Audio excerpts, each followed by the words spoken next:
Hey there, beautiful people, and welcome to TaAF Talks, the show all about influencing positive change and doing things differently. My name is Jamie Waugh, the creative lead and program manager for TaAF, Together an Active Future. And with me in spirit, if not in person today, is the one, the only, give him a cuddle when he looks lonely. It's Ken Massey. How are you doing, Ken? Very well, thank you. It's nice to join you remotely from my loft today. And I'm very excited because we've got a couple of guests with us as well. First time we've done a four-person podcast, so this is going to be a challenge for us, but I'm excited for it. We've got two members of the TaAF core team with us, both passionate about being physically active, much fitter than Jamie and I. Both have an interesting perspective to bring to today's conversation. So one of our guests today has already had coronavirus symptoms and is in isolation, and the other one is pregnant. So we're going to get a total kind of perspective of what it's like being stuck at home. And today we're going to talk all about how do you make home working work for you. Okay, so welcome, and you can decide which one was the pregnant one and which one is the coronavirus one. Ken Barnsley and Andrea Pilling. Hi, everyone. Hello. Feel free to say hello, Ken. Hi. Sorry, mate.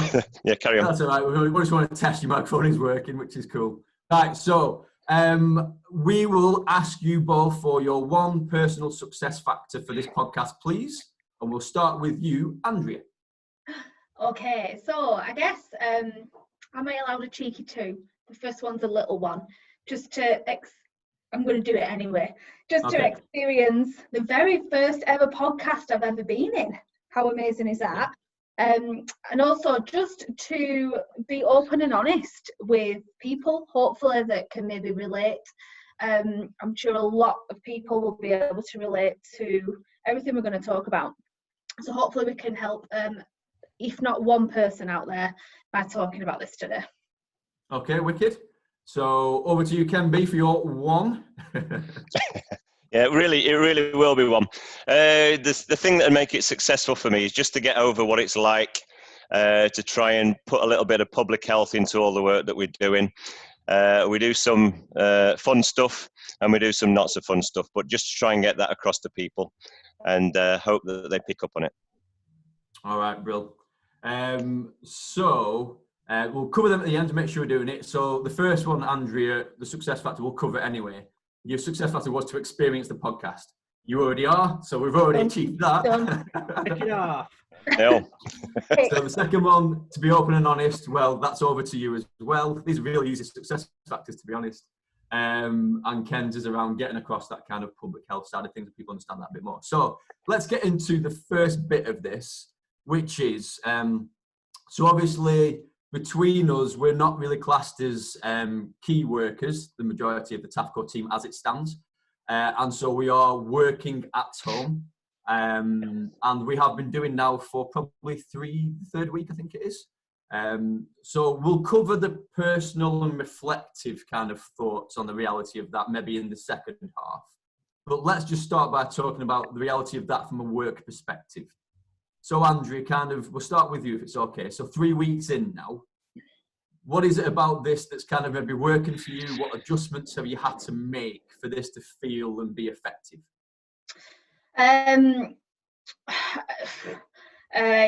Adjustments of taking the time to come, really. Still 3 weeks in, found very early on that the best start to my day was to still commute to work.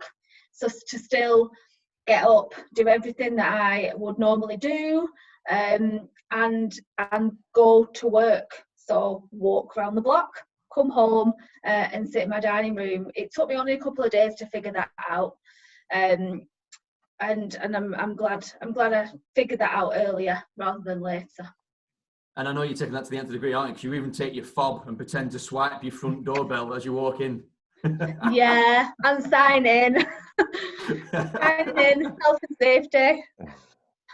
So that's a really simple thing, just to kind of make you feel like the day's started right. And what about then throughout the day, from a work perspective? What other things have you found are working quite well, or you've had to kind of tweak just to make it work for you? So, and this might just because I'm in the later stages of pregnancy, but the times of day, I've had to really concentrate on knowing what was the best time for me to be productive. So actually, that very, very, very first thing in the morning was the first couple of hours was the best time for me to really knuckle down and get quite a lot of stuff done.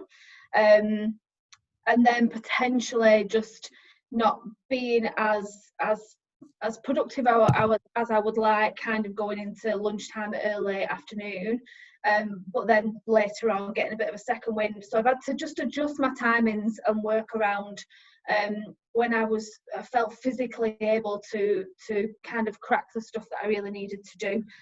It's very hard to concentrate at home. There's a lot of more distractions, and I'm a big team player. I've not took jobs on in the past that work from home because I can't. I don't like it. I need to interact with people, even if it's in an office environment or meetings. Or I'm not very good at being on my own. So it's been tough. So let's cover that bit in the second half when we talk about the reality of the impact on you personally on that kind of thing. But there's a couple of good points then. I think Ken M, as usual, if you can capture some of these summary points to bring towards the end, that'll be awesome. Ken B, what about yourself? Same kind of question from a work perspective. How are you making this work for you? Yeah, it's been just about over 3 weeks now. I've worked for Blackburn Mid-Darwen Council, as you know, and 3 weeks ago we decided that as a council everybody would work from home unless they were someone who worked directly with members of the public. So as a member of the public health team, been working at home for all that time, and it's been absolutely fine. I used to run my own business from home, so I'm well used to that. And I think the key thing for me is being disciplined and having a routine, and also making the distinction between working week and the weekend. So at the weekends, I've been making sure I have a lie-in and do things totally differently. Whereas for the working week, I get up early, go and walk the dog, so get my daily bit of exercise, which is really, really good. And then I'm trying to start work at a consistent time of sort of between 8 and past every day. And then we're having to get used to the new rhythm of working, which involves a lot of telephone conferences. We're developing all the working ways with new technology. So as a local authority, we've just managed to implement Microsoft Teams across all platforms within 5 days, which seemed to be taking forever prior to coronavirus. So, you know, every cloud has a silver lining. So we're using Microsoft Teams a lot now, lots and lots. So each day we've got regular meetings that I have to attend as part of my role as a public health consultant. And actually, I really like working from home, and I'm finding that the having Zoom conferences where you get to see people, if you know them already, I think they work really, really well, and I think it's a really efficient way of working. You know, clearly we miss being able to see colleagues and being able to see them in the flesh, if you like. But I had a meeting the other day with a couple of people from the Midlands and Lancashire CSU, and they were down in West Bromwich. And actually, it makes no difference. They're just as close to me as I to you now, although, you know, we're maybe 20 miles apart or whatever. So I think that's really, really good. And I love just pottering around the house, and, you know, most of the time I'm doing a bit of work, but I can grab a brew. Although it has to be said, my ratio of biscuits to exercise has gone up dramatically over the past 2 weeks. So way more biscuits are being eaten, much less exercise being done. But I think overall the rhythm does suit me. And, you know, I've adapted to it reasonably well. I do think, though, the first couple of days, it was like being on holiday and having to work at the same time. And I think over, you know, this is going to be the long haul. I think it's going to be at least 3 months, maybe more. So pacing that and getting a rhythm to keep that going over that time, I think, is quite difficult. So there's been ups and downs. There's been days where I thought, oh, I can't face another online meeting. But, you know, the majority of them have been really good. I think it's a good way to make sure you link up with your teams. We've had a couple of team lunches for public health. So just eating our lunch on camera and had a bit of a chat, which has been really, really nice. This morning I started doing a daily Tai Chi. So 15 minutes at 8:30. I'll send you the link. You can join in tomorrow if you want. We had 3 this morning. Just finding different ways to connect with people in a different way, because you've got to create something a bit new, because this is all new, and working out the rhythms of how we do all this are going to be really weird for a while. Okay, cool. Thanks, So, Ken. I think some really good points there, and I love your comment about IT and Microsoft Teams. I mean, we've found certainly where I've worked at Les Trust and the council and various things, that all of a sudden IT departments can just like deliver massive changes within 48 hours, where, like you say, would take 2 years to deploy something normally. So all those IT guys out there who've been like pulling the wool over our eyes for years, we know you can turn it around in a day now. Yeah, don't tell Paul Fleming about all this I've just been saying, by the way. I mean, just for me, a couple of, along the lines of routine and stuff, I mean, something that for me that's been really important is just like getting dressed. I know that sounds perhaps a bit silly, but I think it's really important to get up, make your bed, get dressed, and kind of just tick off some of those normal kind of things to kind of get you in the swing of being up and ready and about. I think that's really important. I mean, and I think what you said, Ken, something about having fun. I mean, I'll just quickly, we've used Zoom loads, and we're all on Zoom now. And so for our podcast listeners, if you are listening to us on YouTube, I've got a couple of tips for Zoom to make it more fun. So for starters, if you didn't know, if you go down to the bottom of your screen, if you're using Zoom, and click next to the little arrow next to stop video, you can choose your virtual background, and then all of a sudden you are sitting. I like it. Oh, that's incredible. Ken, you do know that Pendle Hill is closed. You should not be there. I'm just kind of hovering above it. For listeners, what you can't see is Ken is now kind of superimposed in front of a beautiful Pennine Lancashire background, and there's all manner of different stuff that you can find that can just introduce a bit of fun, really, to some of this stuff. Once you're probably on like Ken B, you're probably on like your 100th Zoom call now in the past 2 weeks. Yeah. Next time, put yourself in front of a dancing showgirl cabaret line or something like that. Yeah. I like it. Like this one. If you can do that. Oh my God, she actually looks like me now. I've been isolated. Yeah. So again, if you're listening to this on Spotify, this isn't that good for you. But I encourage you to go and check out the YouTube video, and then it can help a little bit. Yeah. So there's loads of things you can do to make it a bit more fun. And I was on one meeting yesterday where everyone came in a different hat. So there's loads of just little ways you can do where you're still having a serious work meeting, but just to spice up things a little bit. So a couple of tips from me there. Yeah, and I'll do a couple more, and then I think we can move on, because it's some simple stuff. But so one thing that we did as a core team is when it happened, we just really, really simply committed to putting in 2 calls each week, a little keep in touch call, just to make sure we're all feeling okay, make sure we're sharing some progress. And we do that on WhatsApp video call. And WhatsApp video call, super easy. You can have, I think it's up to 4 people on it at any one time, works really well. And it's just a nice visual kind of reminder. People like me and Andrea, less so Ken by the sounds of things, but people like me and Andrea who kind of need that kind of human being connection as much as possible. It's just a nice little way of doing that. And like I said, the Zoom calls we've been using loads as well. And I think, again, what's quite interesting, I think, Ken B, you kind of said it's about getting that routine, which is 100% right. And then Andrea, you took that to a different place and said, but I had to find the right routine for me, because it wasn't the same routine that I had when I used to go into my office at Walshaw House. So I think just that kind of thing of don't feel like maybe if you choose to have an hour break in the morning that you wouldn't normally have, like that's a bad thing. It's about trying to get your work done as effectively and productively as you can in your new working environment, which has to allow for a fella bursting into the room and making lots of noise and distracting you, or dogs or whatever that need to be walked and that kind of thing. It's about finding your own routine and schedule, I think. Couple of bonuses though. I would always do a brew call, like who wants a brew, and close my eyes and hope to God no one said me. Well, I still say that now, but it's just one brew I have to make. Well, I'm glad that selfish behaviour is now isolated at home in Burnley, actually. I don't even make Mark one. No, I can imagine. I don't ask him because I don't want him to say yeah. All the honesty's coming out. Right, okay, so Ken, do you think we've summarized, Ken M, sorry.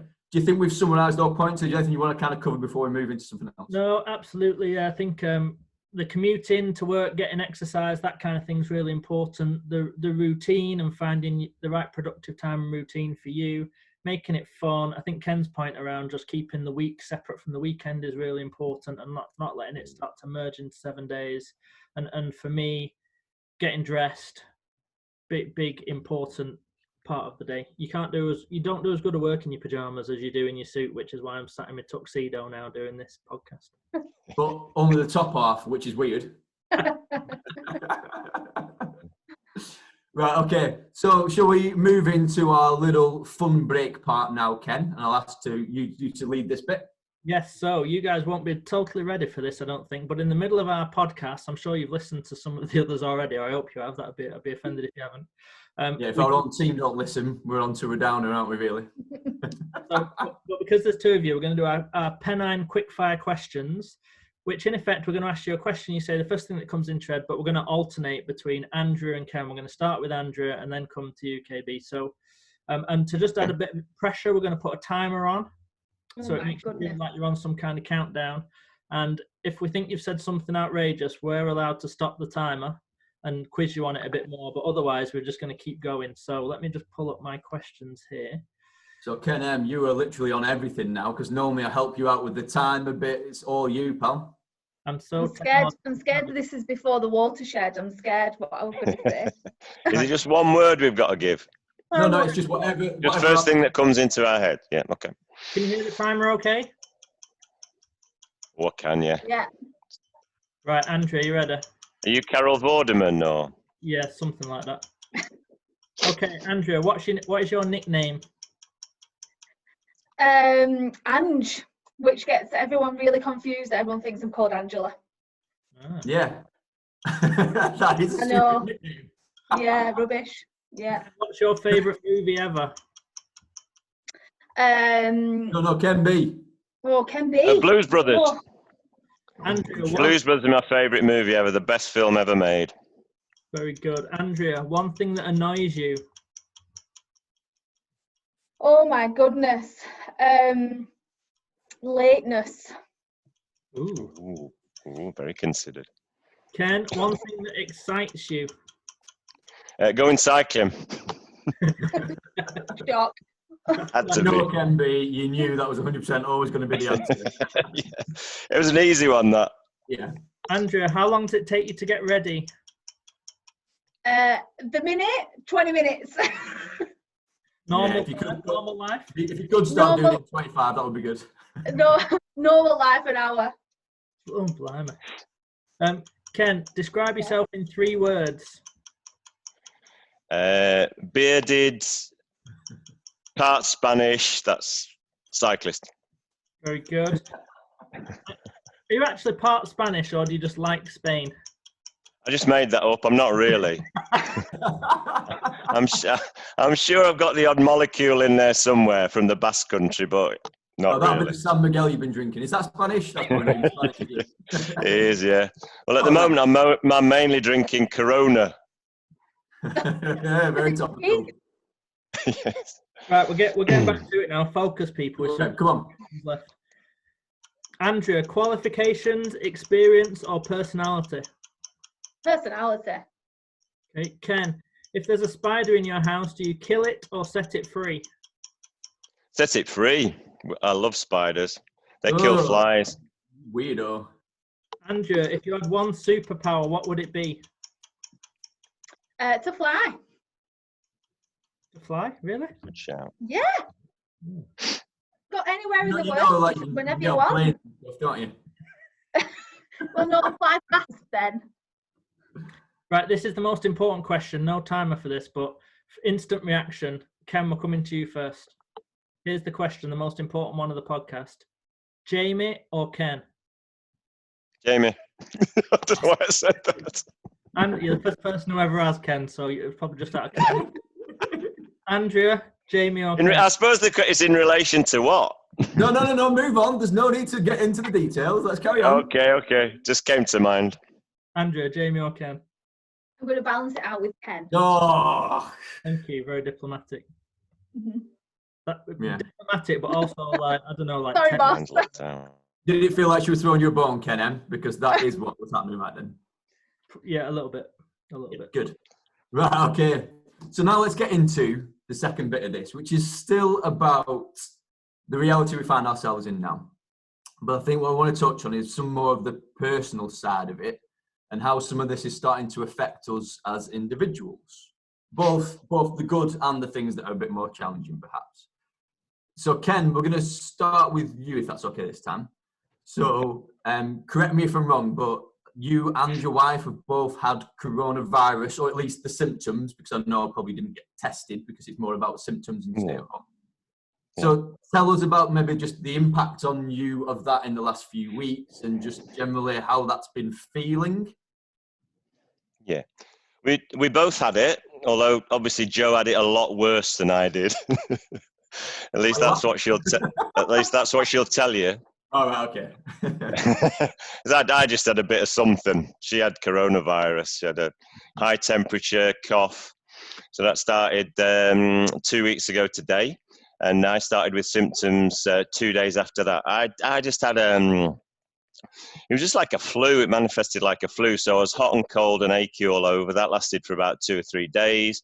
Then I started getting better. Then had a bit of a relapse about a week later and started coughing a bit. And apparently it's sort of 10 days when you start getting a lot better or you start getting a lot worse. Unfortunately, both of us started getting a lot better. So now 2 weeks on, we're both pretty much through it.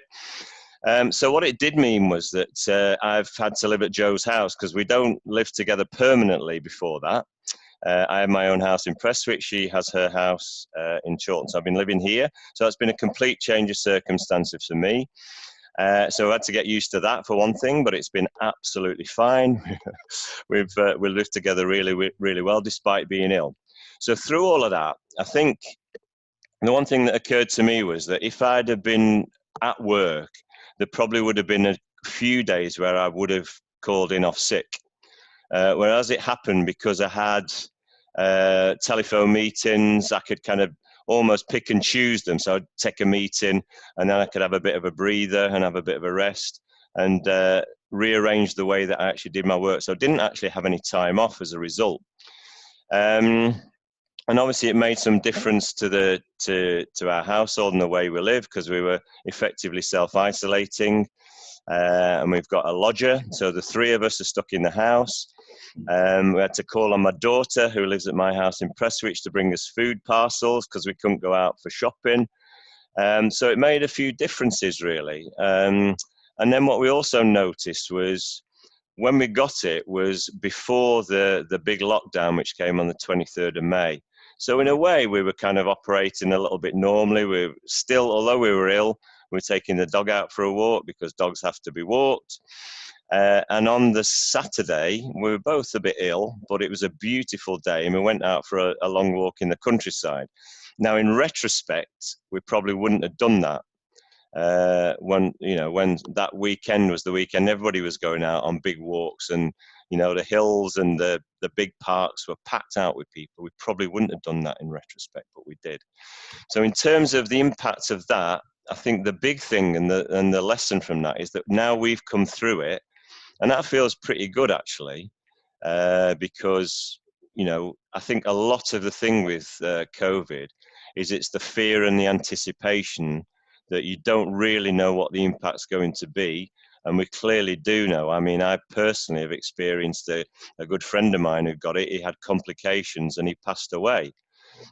So terrible stuff really that can happen, but for the majority, about 80%, quite able to self-manage it and you'll come through it. And now we sort of feel, right, great, so we've got a little bit of immunity now, right, let's crack on, and we can probably in a good position to help other people out now. So we've actually got a couple of friends who are self-isolating, so we're dropping them food parcels around and all that kind of stuff really. So it's been quite interesting having to adjust to being in one place, not being able to go out for 2 weeks. Big bonus is our next door neighbours are circus artists. So they've set a big rig up in the back garden made out of scaffolding. and they're kind of practicing their act on it. So we got a little peek over the fence. It's incredible, absolutely incredible. Questions where I have to stop the timer and say, no, just talking back through this again. So your neighbours are circus performers. Well, we think they are. They've certainly set a big rig up in the back garden with scaffolding poles. And one of the women was doing her exercises yesterday, which was rolling herself up in a great big piece of fabric and doing this absolutely incredible kind of aerial ballet type thing. Yeah. Wow. Absolutely amazing. So, plus they have a big fire on at night and listen to trance music, which is quite interesting. That's awesome. After this, we're really getting is. And it's party time.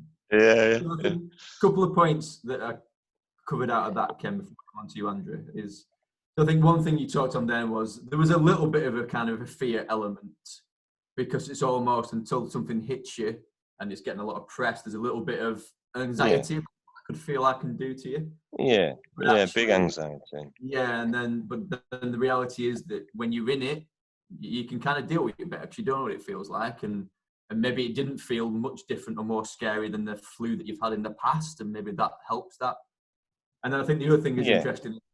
Probably what's really helpful is because of the lockdown, of whether or not it was soon enough, it can be debated. But actually, had that not been the case, the amount of other people potentially that you could have been infecting.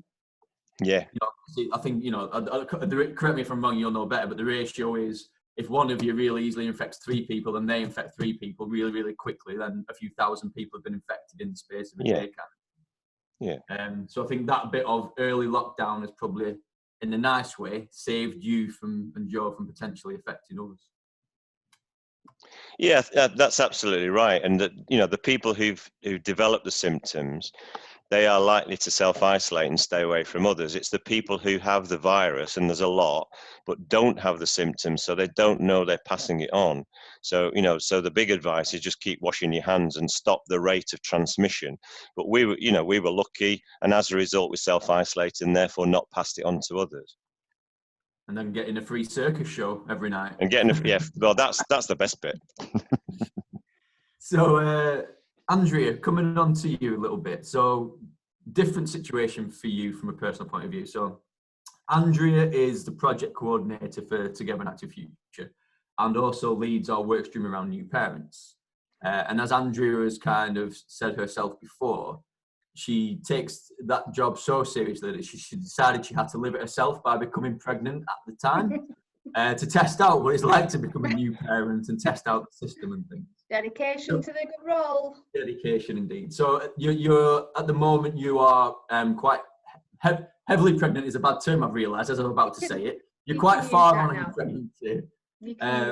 So just talk a bit about the reality of how that's been feeling at home, the feelings that you're kind of going through with regards to this, and how you're managing that, and probably some advice for other mums, because there will be thousands at the moment across Pennine Lancashire in the same kind of position.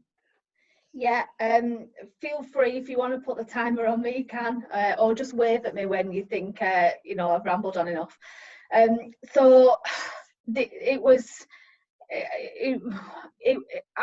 figured out it's kind of okay not to be okay, and I'm using that mental health term because I think a lot of new parents or parents to be will be feeling kind of all the emotions. And yes, you can use the term heavily pregnant. I'm definitely using that term with heavily pregnant hormones surging through my body, which have been highs and lows and mediums and everything over the last 2.5 weeks. So I've been a very, very active, busy, working person up to now.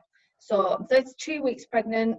Up until 2 weeks ago, there wasn't a minute of the day I wasn't doing something. So on the 16th of March, when pregnant women got put in the vulnerable category and got told to go home and not go out, it was hard to listen to and hard to take. Now, my partner and Mark was still at work and still going out and still doing stuff, and I found that really difficult, because if I was being told to stick at home, I probably really struggled seeing him going out every day. and probably it was probably a bit of jealousy, to be honest, but I needed to do what was right for me and the baby.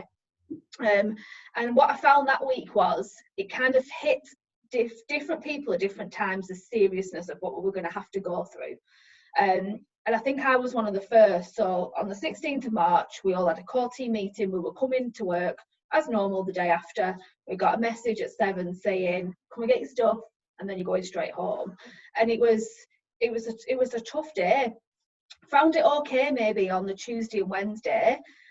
Thursday and Friday really hit me. I am not used to being in a vulnerable group. I've always been fit and healthy.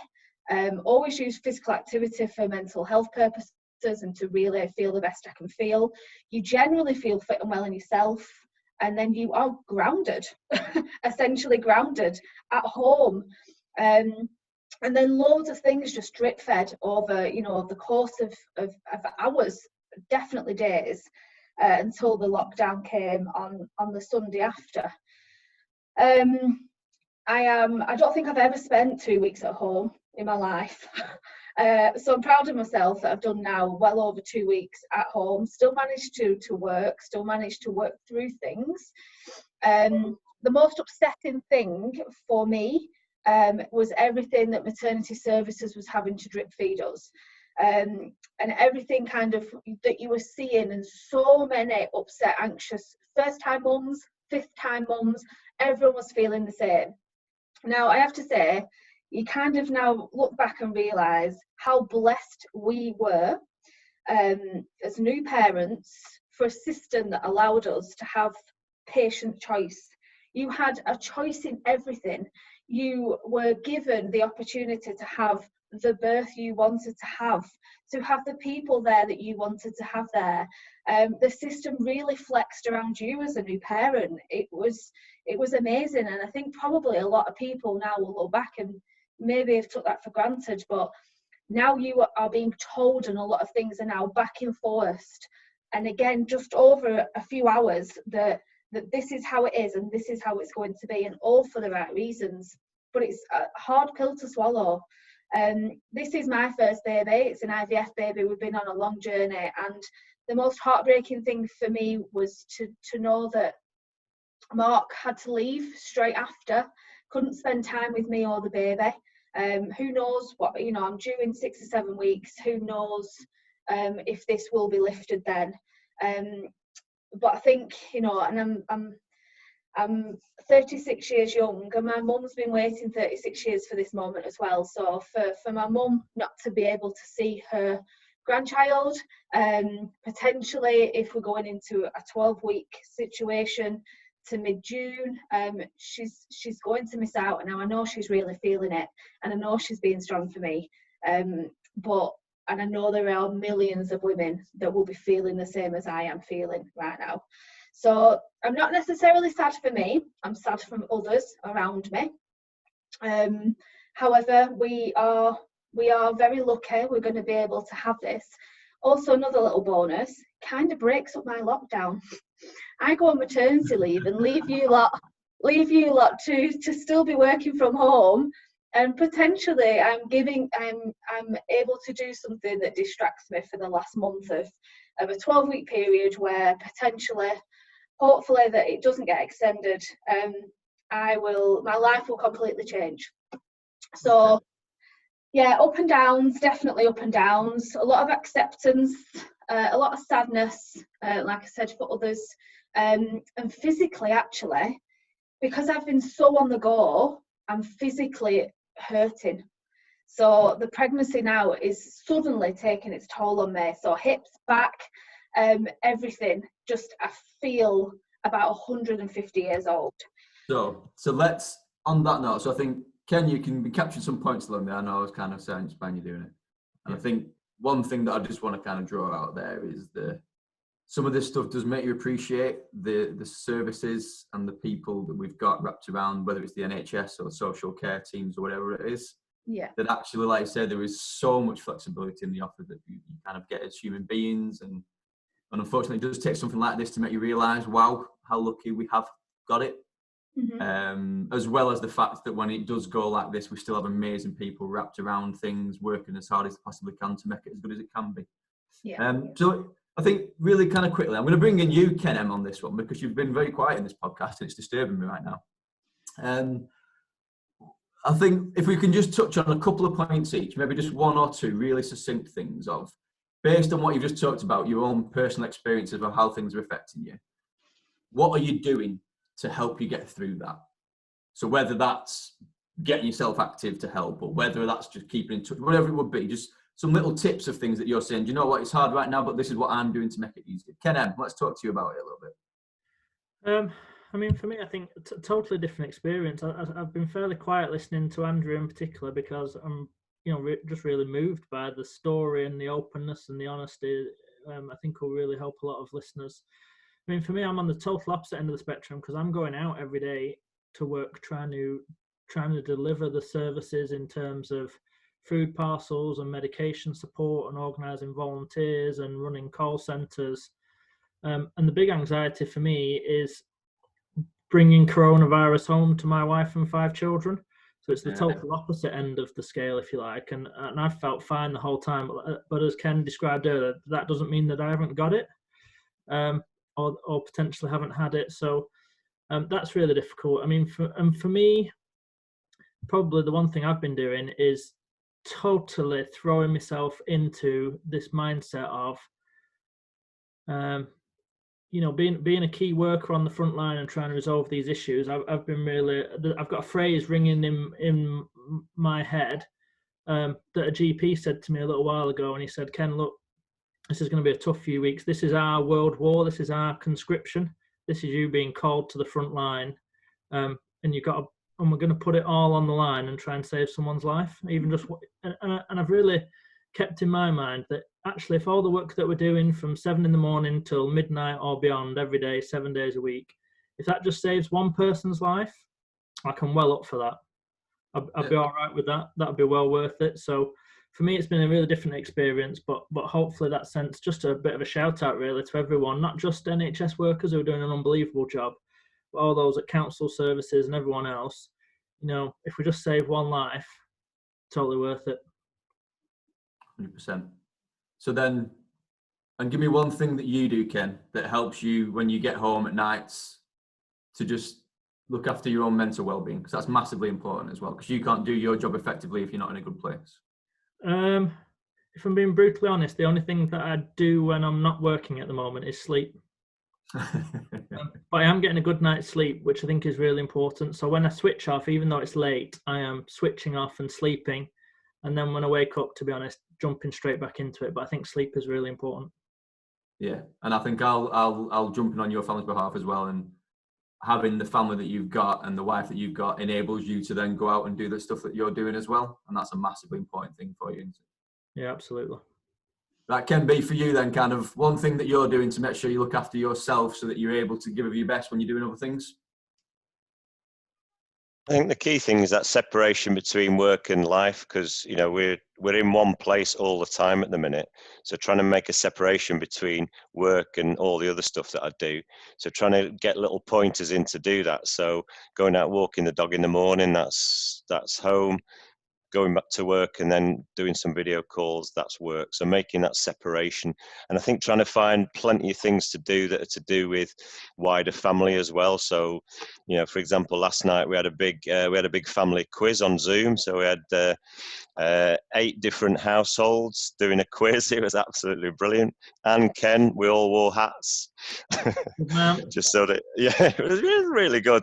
So just trying to create a separation between the work and the family life, and making sure there's loads to do. I am missing the cycling though, it has to be said.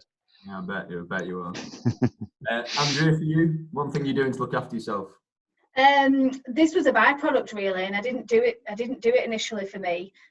So I'm a fixer personality, so I like to fix things, and actually not being on the front line like Ken, I've really struggled with, not being able to help as much as I've wanted to.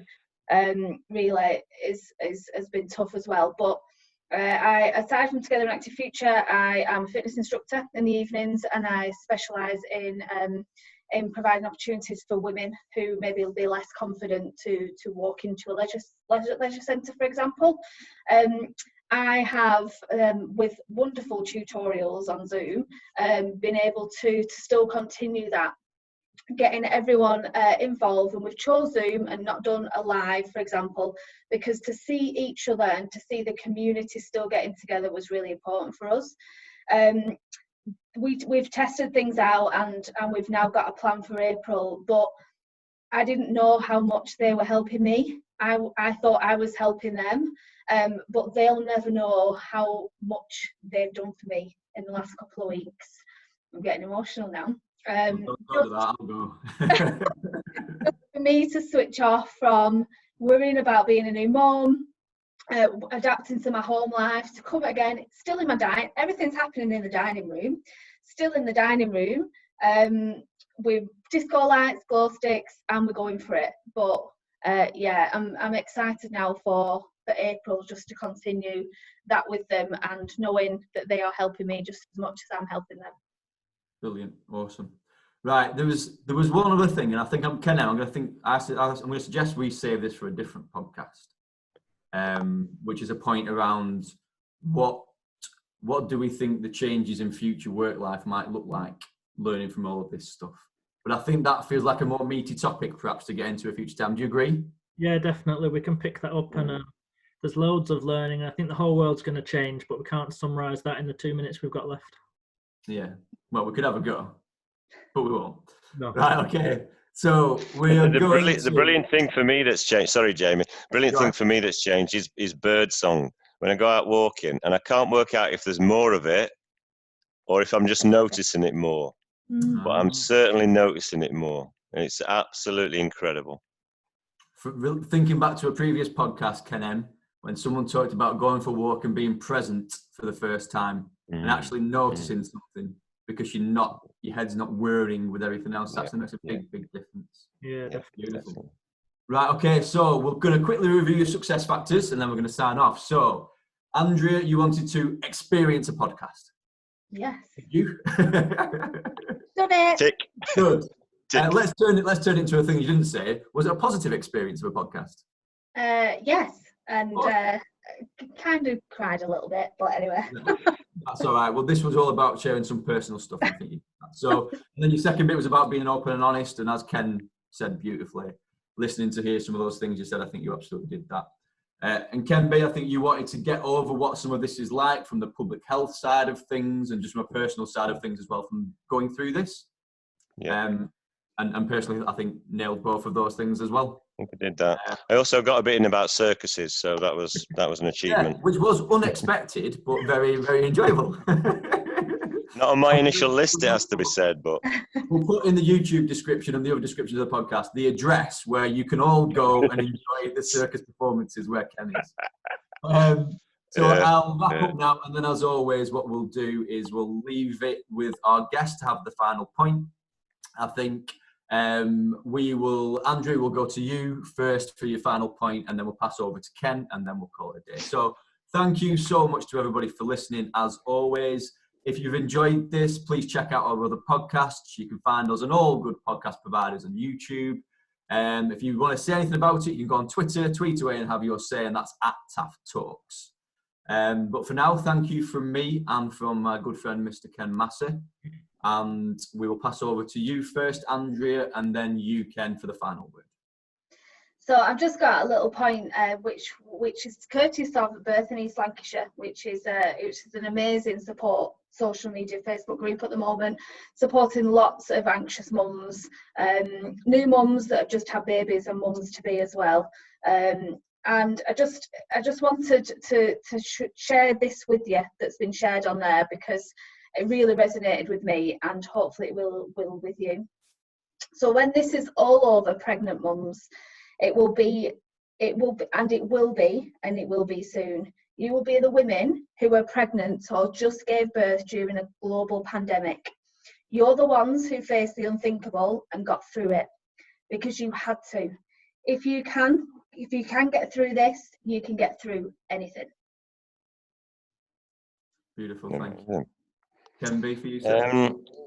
I really enjoyed the podcast. It's been great, but I just wanted to finish with a quote. It's one of my favorite quotes. It's from T.S. Eliot's Four Quartets, and it kind of just makes me think about how we go through life at all times. And it's an absolutely brilliant quote, and it goes a little bit like this: "We shall not cease from our exploration, and the end of all our exploring shall be to arrive back where we started, and to see the place for the first time."